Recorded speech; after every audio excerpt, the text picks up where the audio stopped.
working on a mission these past few months, but before I can tell you what that mission is, we gotta go back to the beginning of my flight training, and I mean the real beginning.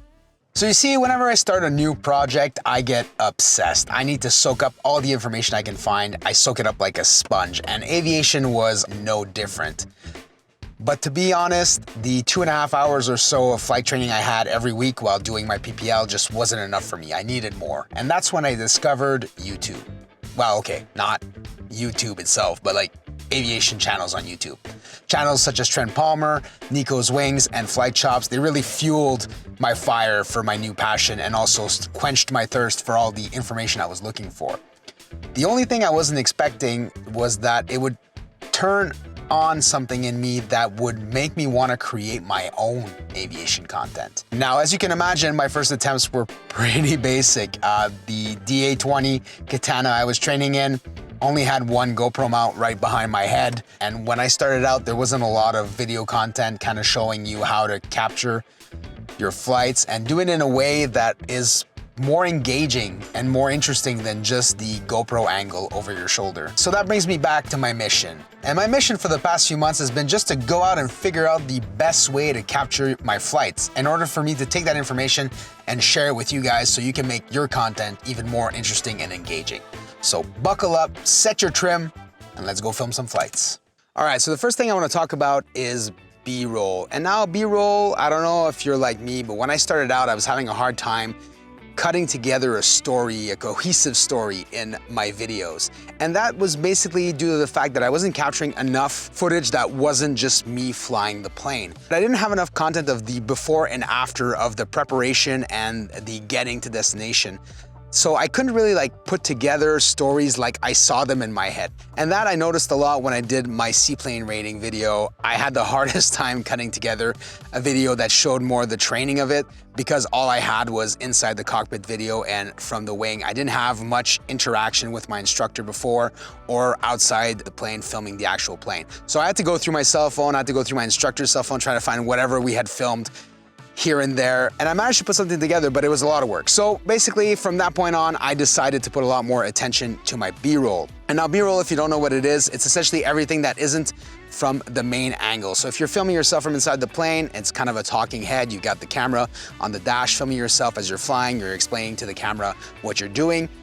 The B-roll is gonna be everything you can cut to that isn't that main angle. So it's gonna be either a second angle from inside the cockpit, it's gonna be a wing cam view, it's gonna be a tail cam view, or even if you have your phone in your hand, which is usually the best way to capture your B-roll while flying, you can just film outside the window so you can show what you're saying. So if you're saying, oh wow, look at this nice beach where I'm flying, or like when I flew to Toronto, wow, look, the CN Tower is right there. Well, then you have footage that you can cut to show the CN Tower as opposed to you just saying it. You know, the one rule with any kind of filmmaking is to show and not tell. So if you are explaining something to the camera while you're flying, try to get some footage of whatever it is you're talking about so that you can show that instead of just explaining it.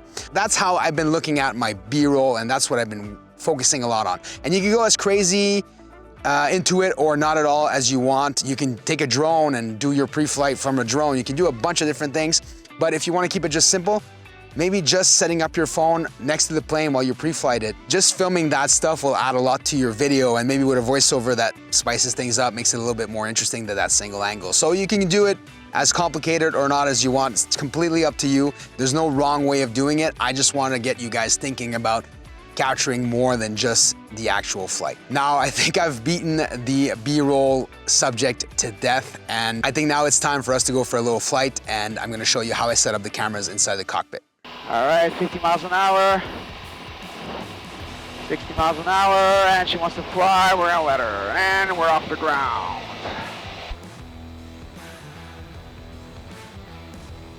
What do you guys think of this multi-angle view over here? Is it something that you like? If so, give the video a thumbs up, and I'll make sure to add more of it in my future videos.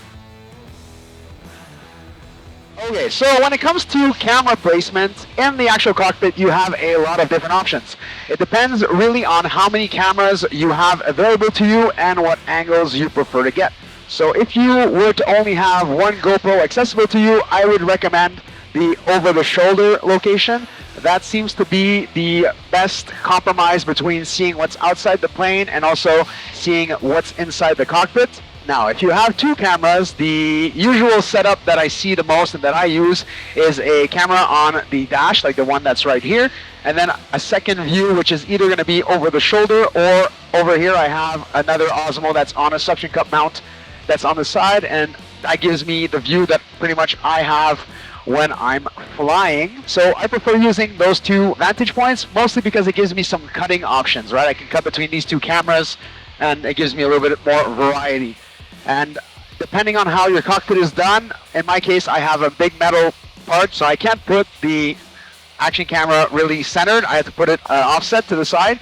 So it kind of really depends on your plane. If you have a Cessna with a nice big windshield that's one piece, put the camera right in the middle. That's a nice viewpoint. But if you're like me in a Cherokee and you have this big metal piece right there in the middle, it's better off if you put it slightly to the side. And then for your suction cup on the side here, where you just get the vantage point from the nose with the propeller, I find that really cool, especially when you're coming into land. I find that really does a good job for that look. And I like that you can take this suction cup with the mount and you can basically face it outside and you get a vantage point of what's going on outside the plane as well. That's a different view. And after that, you can just put it back to the front like so, and that works out pretty well. So those are kind of my favorite positions, and if you're doing the Osmos, I would suggest that you set the exposure manually on the dash mounted action camera so that you can get the fine balance between exposing yourself properly against what usually is a backlit situation with the windows from the plane. So I would suggest just playing around with that a little bit. And I think that covers it pretty much for your camera mounting inside. So let's land and we'll go over everything that's regarding outside mounting of the cameras.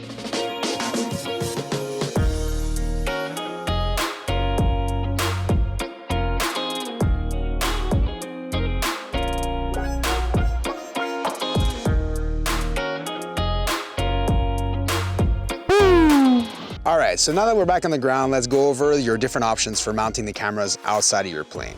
Now, obviously, if you can afford it and if you have enough cameras, it really is a cool thing to have views that are from outside your plane that can kind of show the plane flying in the air or relative to the ground or clouds in the background, whatever it might be.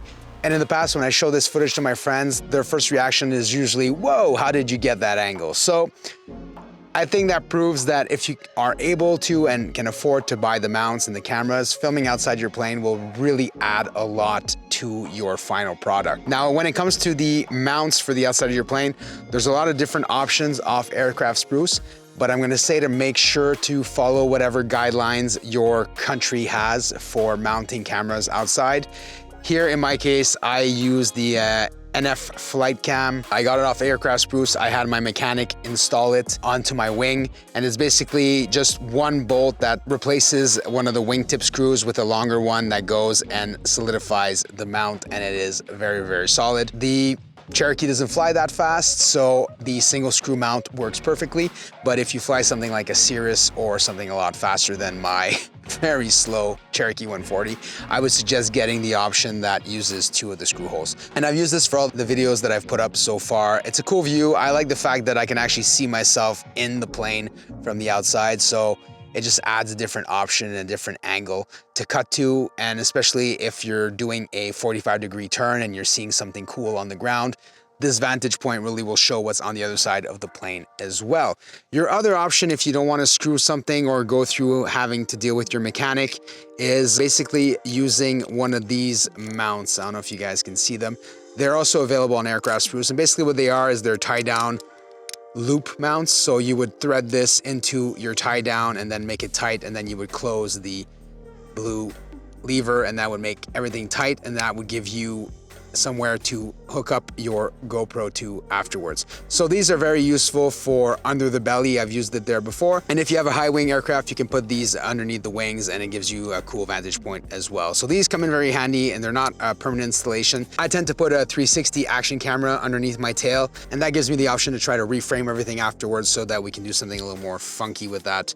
But completely up to you. You can put just a normal GoPro 2 just the normal GoPro's angle is fantastic as well, so you have many options there. Now that covers everything for mounting your cameras outside of your plane. This, with everything else I've shown you today, should make you well on your way to creating your own really engaging aviation content. And if you found any of this information valuable, I'll ask you to at least consider subscribing. So far, you guys have been amazing. Already at 400 subscribers. I know to some it might not sound like a lot, but to me, it means the world. So thank you so much for everyone that subscribed and all the comments. This community is awesome. I want to just keep it going. You guys rock, and let's keep doing some cool stuff together. Also, if you've learned some stuff from this video and you applied it to your own aviation videos, put the link to your video in the comments below. I want to see what you guys are up to. I want to see what you guys are putting together with this information. So that being said, it's going to do it for this one. I'll catch you on the next one. Fly safe.